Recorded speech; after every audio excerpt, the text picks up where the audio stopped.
Et parlons affaires maritimes. Après plusieurs mois de relations tendues pour des questions de salaire, de primes, le syndicat des marins ivoiriens et les armateurs français et espagnols ont finalement conclu le jeudi dernier un accord provisoire sur les minima sociaux.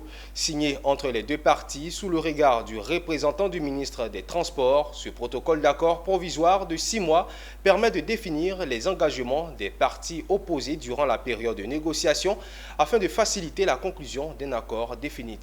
Konina Norgo et Richard Akeke. Les syndicats des marins ivoiriens à la grande pêche, assis sur la même table avec les armateurs tonniers seineurs français et espagnols. Il y a quelques mois, ce serait une situation explosive, mais grâce à la Direction générale des affaires maritimes, les deux parties sont assis côte à côte, mais mieux, elles ont même scellé un accord ce jeudi 28 septembre 2023. À la base de la différend, plusieurs revendications syndicales, dont la principale est l'application par les armateurs des salaires de base minimum de l'OIT pour un marin, qui est de 658 dollars américains, soit un peu plus de 400 000 francs CFA.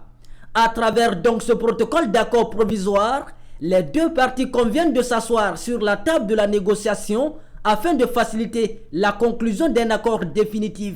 Un coup de diplomatie à mettre au compte du ministère des Transports à travers la Direction générale des affaires maritimes. Le présent protocole d'accord provisoire a pour objet de définir les engagements des parties durant la période des négociations d'un accord sur les minima sociaux pour les marins embauchés en Côte d'Ivoire, afin d'en faciliter la conclusion. C'est un acte fort qui est à saluer car il entre dans la dynamique du dialogue social promu par le gouvernement ivoirien qui devrait ici permettre à nos marins pêcheurs et leurs employeurs de collaborer dans un climat de travail apaisé. Durant les 6 mois de cet accord provisoire, les 10 armateurs français et espagnols feront plusieurs concessions, dont la prise en charge de la formation des marins embarqués. Quant aux 5 syndicats des marins, ils renoncent à la grève.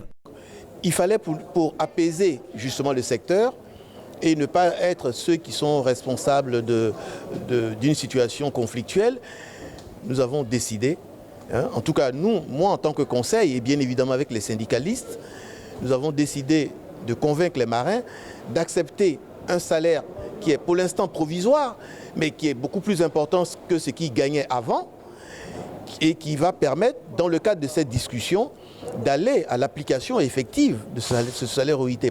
Ce protocole d'accord est le fruit de 8 mois de négociations placés sous la supervision de la Direction générale des affaires maritimes et portuaires. Cet accord sera renouvelé après 6 mois, sauf désistement de l'une des parties.